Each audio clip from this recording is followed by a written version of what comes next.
وأحسن منك لم تر قط عيني وأجمل منك لم تلد النساء خلقت مبرأ من كل عيب خلقت مبرأ من كل عيب كأنك قد خلقت كما تشاء.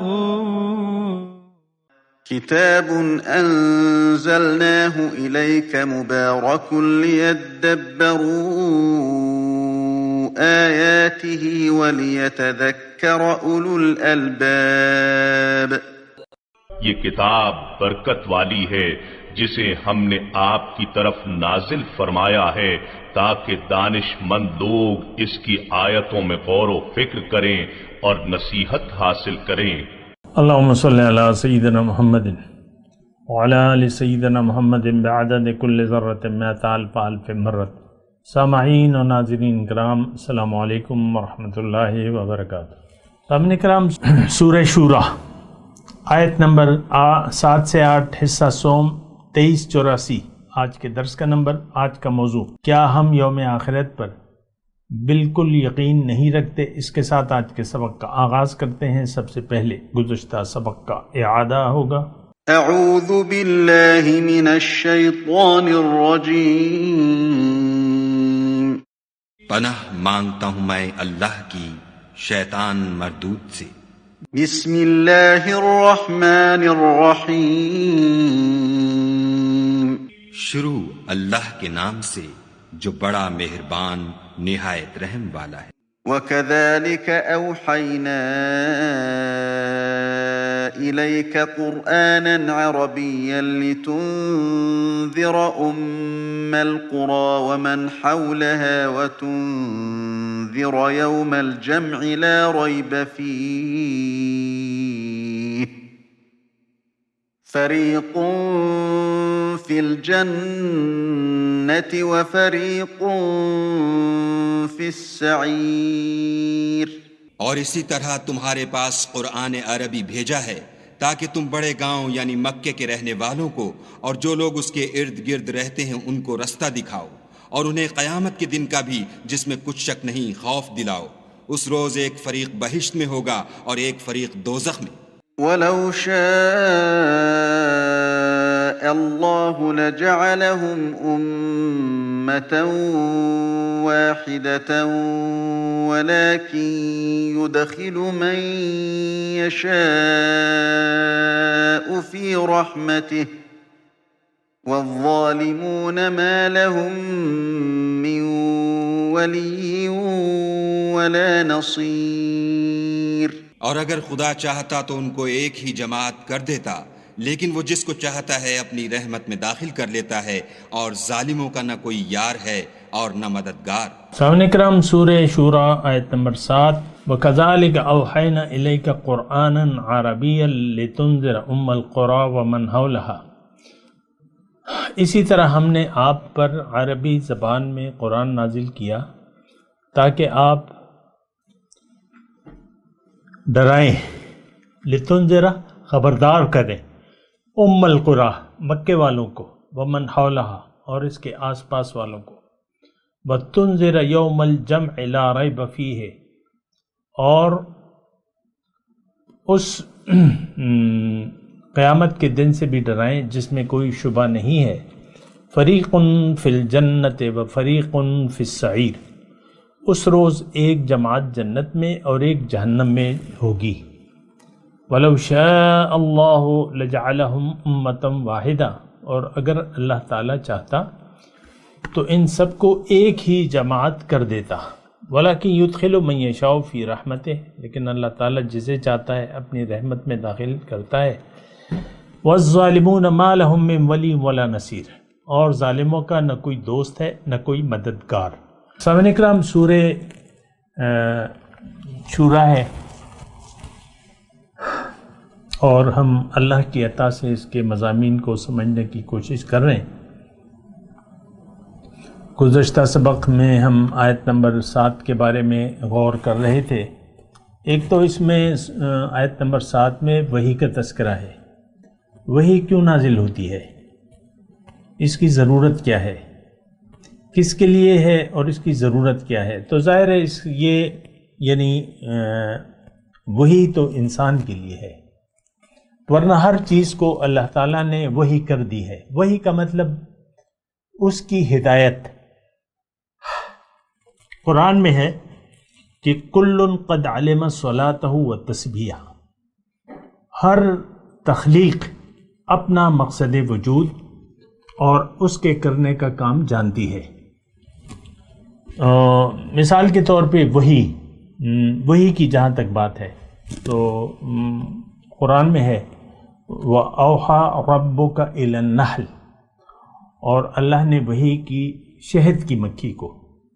تو دیکھیں ہر چیز کو وحی ہو چکی ہے، اور وحی کا مطلب کیا ہے کہ اس کے ہر چیز کو پتہ ہے کہ اس نے کیا کرنا ہے، وہ اس کی پیدائش کا مقصد کیا ہے، اس نے کیا کرنا ہے اور کیسے کرنا ہے۔ تو بس ہر ایک چیز میں ایک ترتیب ہے۔ آپ دیکھ لیں اس کائنات میں ایک حسن ہے، آپ دیکھ لیں کہ مطلب میں کس چیز کی، آپ پھلوں کو دیکھ لیں، ہر پھل کے درخت کا اپنا ایک سائز ہے اور وہ اس حد سے تجاوز نہیں کرتا۔ امرودوں کا باغ ہوگا تو اس کی ایک خاص اونچائی ہوگی، یا کھجور کے درختوں کا ایک باغ ہوگا تو ان کی اونچائی الگ ہوگی، اور انگور کی بیلیں ہیں تو اس کا الگ ایک طریقہ ہے، وہ مطلب ایک چھت پہ ڈالی جاتی ہے، جو بھی آپ چھت بنا لیں اس کا درخت نہیں ہوتا۔ انگور کا درخت کیوں نہیں ہوتا؟ اور پھل کی یہ آم جو ہے انگوروں کی طرح بیلوں پہ کیوں نہیں اگتے؟ یعنی ہر چیز کو اس میں قدرتی طور پہ، یہ ایک جملہ میں کہہ رہا ہوں اللہ تعالیٰ کی عطا سے، کہ قدرتی طور پہ ہر چیز کو اس کی ہدایت دے دی گئی ہے۔ وَآتَيْنَا كُلَّ شَيْءٍ هُدَاهَا، ہر چیز کو میں نے اس کی ہدایت دے دی ہے، اللہ تعالیٰ نے فرمایا۔ تو اچھا، اب جہاں تک ہمارا تعلق ہے، تو ہماری منزل ظاہر نہیں ہے، باطن ہے، اور ہمارے پاس دماغ جو ہے وہ تو ظاہر کا ہے۔ یہ تھوڑا سا اس لحاظ سے بھی آپ سوچیں نا کہ ہر چیز کا مقصد مادہ اور مادے کو فائدہ پہنچانا ہے، اور ظاہر ہے کہ انسان خلاصہ کائنات ہے۔ وَسَخَّرَ لَكُم مَّا فِي السَّمَاوَاتِ وَالْأَرْضِ، تمہارے فائدے کے لیے جو کچھ آسمانوں اور زمین میں ہے میں نے مسخر کر دیا ہے۔ ہر چیز کا مقصد حیات انسان کو فائدہ پہنچانا ہے، یعنی ہر چیز انسان کے فائدے کے لیے اللہ تعالیٰ نے بنائی ہے، پیدا کی ہے، جو بھی ہے، اور اس کا مقصد مادہ ہے۔ گائے مثال کے طور پہ گائے ہے، بھینس ہے، 2 سال میں یعنی کتنی بڑی ہو جاتی ہے؟ وہ 2 سال کا جانور جو ہے وہ قربانی کے قابل ہو جاتا ہے، جوان ہو جاتا ہے۔ تو لیکن میں صرف آپ کو یہ بات کہہ رہا ہوں کہ اس کو یعنی اس کا یعنی مقصد محدود ہے، اور وہ انسان کے لیے ہے، اور اس میں عقل ہے نہیں، عقل بھی نہیں ہے اس میں۔ یعنی دیگر چیزوں کو اللہ تعالیٰ نے، جو بھی مخلوقات ہیں، بڑی سے بڑی مخلوقات ہیں، ان کے پاس محدود طاقتیں ہیں، محدود قوتیں ہیں۔ تو لیکن انسان کا مقصود ظاہر نہیں ہے، لیکن عقل اس کے پاس جو ہے وہ تو مادی ہے عقل۔ تو انسان، یہ ایک نقطہ میں آپ کو کہنا چاہ رہا ہوں، اس کو ذرا نوٹ کر لیں۔ منزل ہماری باطن ہے، ظاہر نہیں ہے، اور عقل جو ہے اس کا ادراک جو ہے وہ محدود ہے، حواس خمسہ جسے ہم کہتے ہیں۔ تو اس کو اب ہدایت کی ضرورت ہے، ہدایت۔ اب ہدایت جو ہے وہ کون دے گا اسے؟ ظاہر ہے کہ جو خالق ہے، جس نے بنائی ہے، وہی ہدایت دے گا۔ ان علینا للہدیٰ کی صورت میں اللہ تعالیٰ نے یہ ذمہ داری اٹھا لی ہے، وَهَدَيْنَاهُ النَّجْدَيْن کہہ کے اللہ تعالیٰ نے اپنی ذمہ داری پوری کر دی ہے. اور یہ ذمہ داری طریقہ کیا ہے؟ انسان کو ہدایت بھیجی اللہ تعالیٰ نے، اور انسان کے ذریعے انسان کو ہدایت ملتی ہے. یہ بھی ایک نقطہ نوٹ کر لیں، ہدایت دینے والی ذات جو ہے وہ اللہ تعالیٰ کی ہے، لیکن انسان کے ذریعے ملتی ہے. قرآن انسان پر نازل ہوا ہے، قرآن کی تفسیر انسان نے بیان کی ہے. لِتُبَيِّنَ لِلنَّاسِ مَا نُزِّلَ إِلَيْهِمْ. بہرحال میں آپ کو یہ کہہ رہا تھا أَوْحَيْنَا إِلَيْكَ قُرْآنًا عَرَبِيًّا. اب یہ ایک آیت اگر آپ پڑھیں نا تو اس میں آپ کو قرآن کی اہمیت معلوم ہوگی. لِتُنذِرَ أُمَّ الْقُرَىٰ وَمَنْ حَوْلَهَا وَتُنذِرَ يَوْمَ الْجَمْعِ. اب ہمیں تو کوئی دلچسپی نہیں ہے، صاف بات ہے. قرآن کس لیے نازل ہوا ہے، کیوں نازل ہوا ہے، ہمیں اس سے کوئی دلچسپی نہیں ہے. آپ نے کبھی سوچا ہے زندگی میں، کبھی سوچا ہے کہ قرآن کیوں نازل ہوا ہے، اس کی کیا ضرورت تھی، اس کا فائدہ کیا ہے، ضرورت کیا ہے؟ آپ نے کبھی نہیں سوچا ہوگا. بس ایک کتاب ہے، چومتے ہیں، اس کا ادب کرتے ہیں، بس یہاں تک محدود ہے. پڑھ لیتے ہیں، بچوں کو پڑھوا دیتے ہیں، ختم شریف کروا لیتے ہیں، 2-4 دیگیں پکوا لیتے ہیں. ہر شخص اپنی حیثیت کے مطابق خوشی منا لیتا ہے. کیا بچے نے قرآن کے الفاظ کو سیکھ لیا؟ بس اس کے بعد نہ باپ پڑھتا ہے نہ بچے پھر پڑھتے ہیں. یعنی ختم قرآن کے بعد آپ دیکھ لیں، عام طور پہ میں تو دیکھیں آپ ہی کے ساتھ رہتا ہوں، مجھے معلوم ہے کہ آج کا نوجوان قرآن سے کوئی دلچسپی نہیں ہے اس کی. قرآن کی تلاوت کرے، یعنی محض تلاوت کرنا بھی دشوار ہے ہمارے لیے. چاہیے جائے کہ اور اعمال ہم کریں. اور قرآن تو بنیادی کتاب ہے، بنیادی کتاب ہدایت ہے، اور یہ انتہائی ضروری ہے ہمارے لیے. اس میں طریقہ کار ہے کہ آپ دوزخ سے کیسے بچیں گے اور جنت میں کیسے جائیں گے. اگر میں مختصر طور پہ اللہ کی عطا سے آپ کو بتاؤں تو یہ ہے، ان ھذا القرآن یہدی للتی ہی اقوم. قرآن آپ کو سیدھا راستہ بتاتا ہے. ویبشر المؤمنین، اور مومنوں کو بشارت دیتا ہے. قرآن آپ کو جنت کا راستہ بتاتا ہے. جنت کا راستہ اللہ کا راستہ، اللہ کا راستہ سیدھا راستہ. یہ بات بھی نوٹ کر لیں. اور اب یہ ہے نا کہ دیکھیں، ہمیں یعنی دنیا میں جو بھی انسان آ گیا، تھوڑی سی یہ بات توجہ سے سنیں، دنیا میں جو انسان آ گیا، اب اس کی زندگی کا نتیجہ دنیا میں، سب سے پہلے دنیا میں، یا تو اس کا نتیجہ جو ہے یعنی اس کی دنیا کی زندگی بدحال گزرے گی یا خوشحال زندگی گزرے گی. اگر یہ ہدایت قرآن کو قبول کر لیتا ہے تو اس کی دنیا کی زندگی بھی اچھی گزرے گی.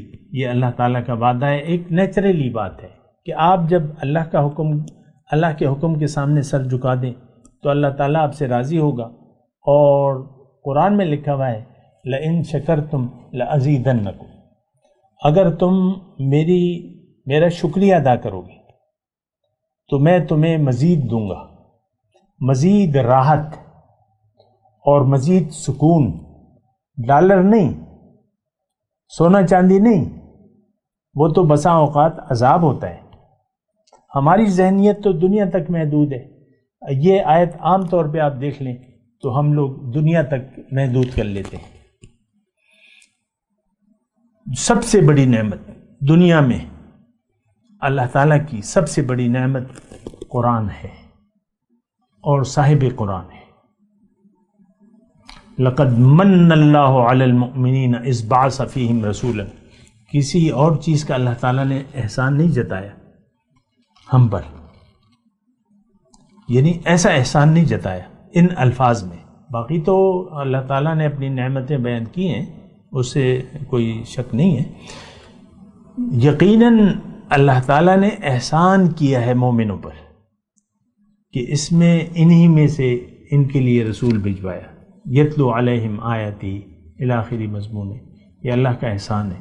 تو میں آپ کو کہہ رہا ہوں سب سے بڑی نعمت قرآن اور پیغمبر ہے، یا آپ کہہ لیں، دیکھیں قرآن کو اگر ایک لفظ میں بیان کروں تو وہ اسوہ حسنہ ہے، کیونکہ حضور کا جو عمل ہے وہ تو قرآن پہ مشتمل ہے، تو حضور کا جو عمل ہے وہ اسوہ حسنہ ہے۔ وَلَكُمْ فِي رَسُولِ اللَّهِ أُسْوَةٌ حَسَنَةٌ لِمَنْ كَانَ يَرْجُو اللَّهَ وَالْيَوْمَ الْآخِرَ وَذَكَرَ اللَّهَ كَثِيرًا، تمہارے لیے رسول کی ذات میں ایک بہت اچھا نمونہ موجود ہے، اسوہ حسنہ۔ کس کے لیے؟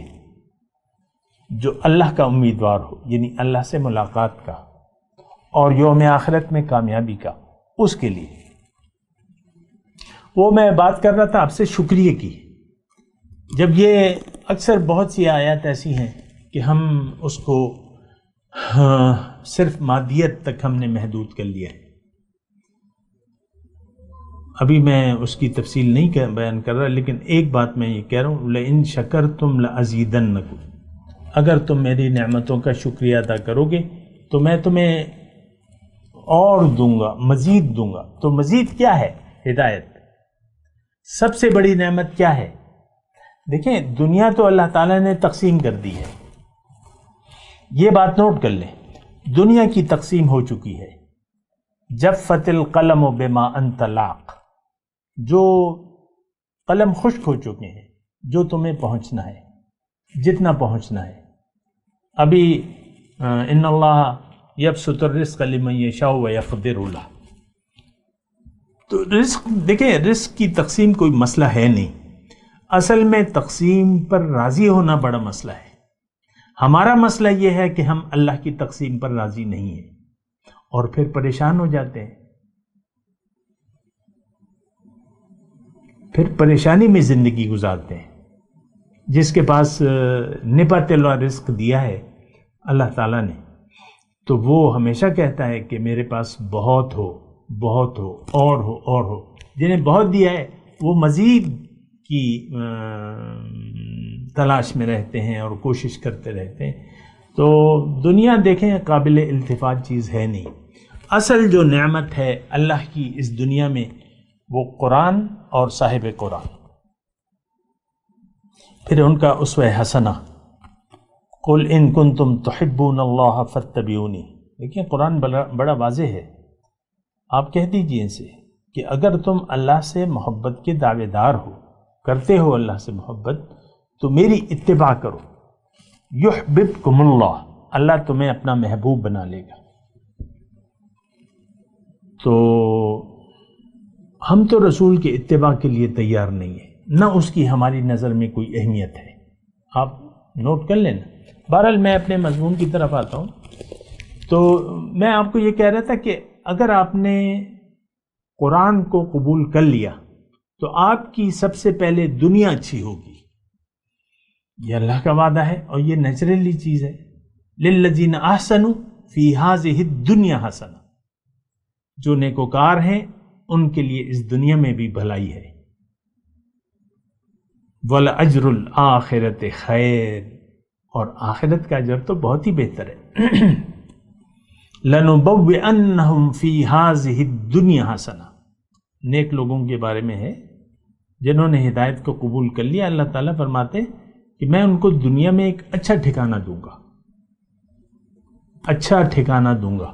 تو بہرحال وَكَذَلِكَ أَوْحَيْنَا إِلَيْكَ قُرْآنًا عَرَبِيًّا، اور اسی طرح ہم نے آپ کی طرف وحی کی ہے قرآن عربی زبان میں۔ اب اس کے دو، میں آپ کے گزشتہ سبق میں یہ کہہ رہا تھا، پھر بات آدھی رہ گئی تھی، لِتُنذِرَ أُمَّ الْقُرَىٰ وَمَنْ حَوْلَهَا، کہ آپ خبردار کریں، خبرداری دنیا کے عذاب کی، جیسے کہ حضور صلی اللہ علیہ وسلم نے پہلی جو انذار کی تھی کوہ صفا پہ چڑھ کے، تو کیا کہا تھا کہ دیکھو لوگوں، اللہ کے عذاب کا لشکر تمہاری طرف متوجہ ہونے والا ہے، اس کا ایک علاج ہے کہ تم اللہ کی توحید کے قائل ہو جاؤ، شرک چھوڑ دو، اللہ کے حکم کے سامنے سر جھکا دو۔ یہ میرے اپنے الفاظ ہیں، لیکن انہوں نے جو الفاظ کہے تھے وہ یہ تھے کہ تو اللہ کے عذاب کا لشکر تمہاری طرف متوجہ ہونے والا ہے، اس کا ایک ہی علاج ہے کہ تم کہہ دو کہ لا الہ الا اللہ محمد رسول۔ یہ حضور کے الفاظ تھے۔ تو دیکھیں، ہدایت یا تو آپ نے تلاش نہیں کی، یا آپ کو ملی اور آپ نے اسے ٹھکرا دیا۔ دیکھیں دونوں، یعنی اگر آپ غافل رہے، قرآن تو موجود ہے، ہدایت یعنی حضور کا طریقہ اور قرآن، یہ دونوں چیزیں موجود ہیں، اگر آپ اس کی تلاش نہیں کرتے، نمبر 1۔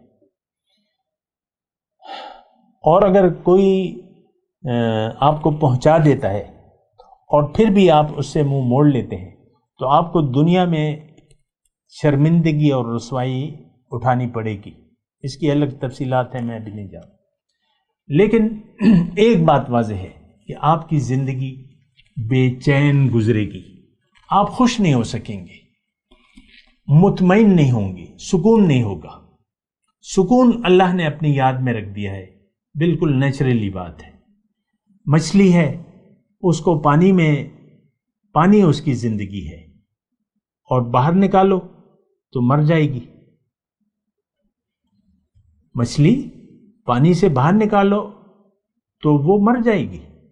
آپ اللہ کی یاد سے دل کو خالی کر لیں تو دل آپ کا مر جائے گا۔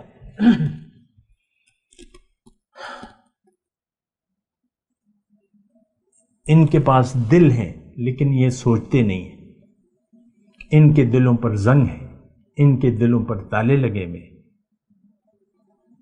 ان کے دل پر غلاف ہے، ان کے دل پر مہر لگی ہے، ان کے دل سخت ہو چکے ہیں۔ یہ سارے قرآن کے الفاظ ہیں۔ میں آپ سے کہہ رہا تھا، ایک بات تو یہ ہے، نوٹ کر لیں کہ آپ خوش نہیں رہ سکتے۔ ہدایت قبول کر کے ہی آپ خوشی آپ کو مل سکتی ہے، اور جس خوشی کے لیے آپ دوڑ رہے ہیں، کبھی کس میں ڈھونڈ رہے ہیں، کبھی آپ دیکھ لیں ہماری اپنی اپنی خواہشات ہیں،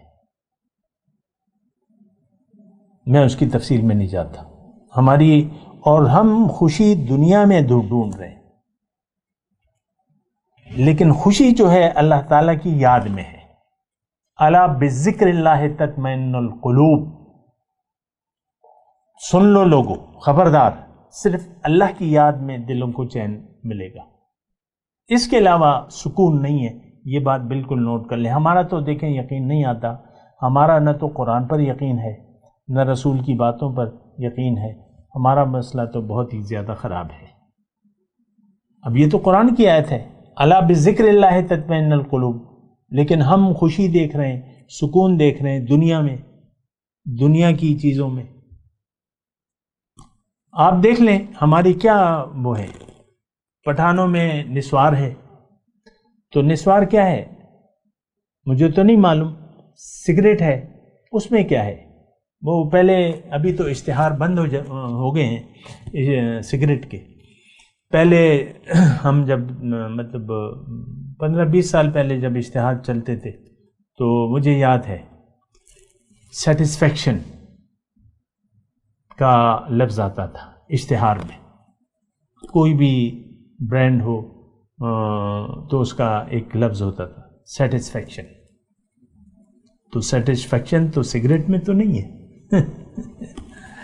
پھر آپ دیکھ لیں ہم سکون دیکھتے ہیں، سیٹسفیکشن دیکھتے ہیں، لیکن ہمیں سکون نہیں ہے، سکون دنیا میں نہیں ہے۔ یہ بات آپ آزما لیں، دنیا کی نعمتوں سے ایک تو جی نہیں بھرتا، اور پھر بوریت ہونے لگتی ہے،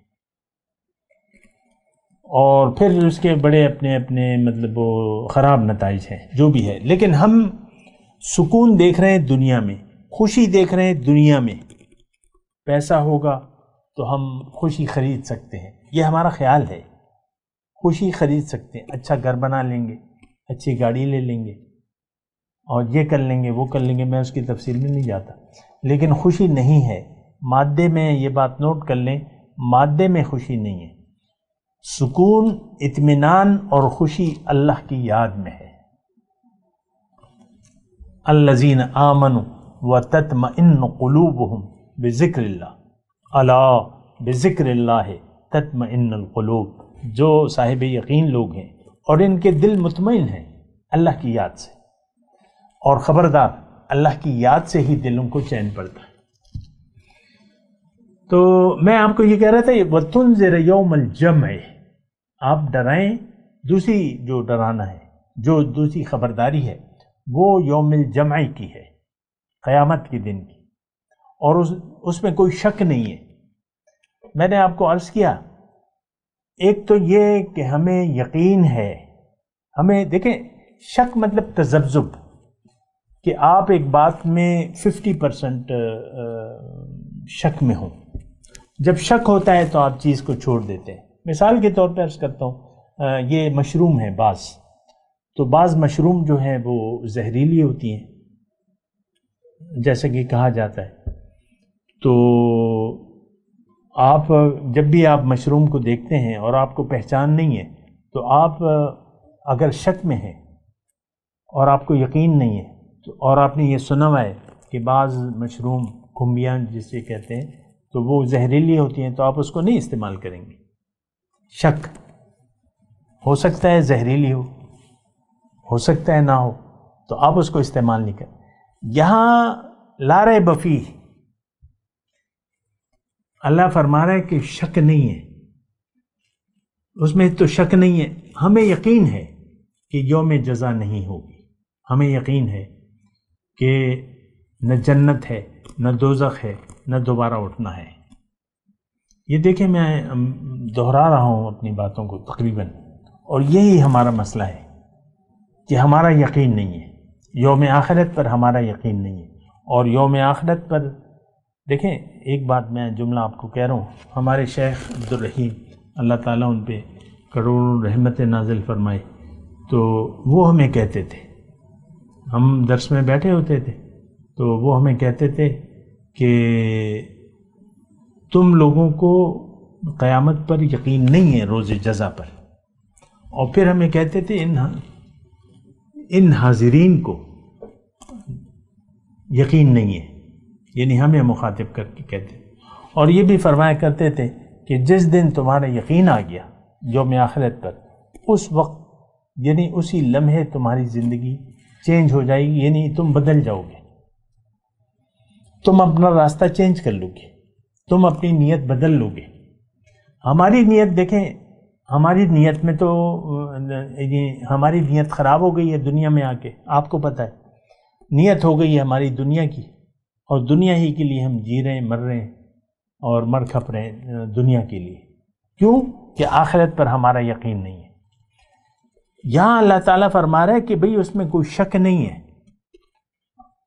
اب قیامت کے دن جو یوم قیامت ہے یا روز جزا ہے، میں آپ کو کہہ رہا ہوں اگر ہمیں شک بھی ہوتا تو ہم کچھ نہ کچھ تو خیال کرتے، کچھ نہ کچھ تو اپنا سدھار لیتے، یار شاید ہو، شاید دوزخ جانا پڑ جائے، چلو نہیں کرتے یہ کام۔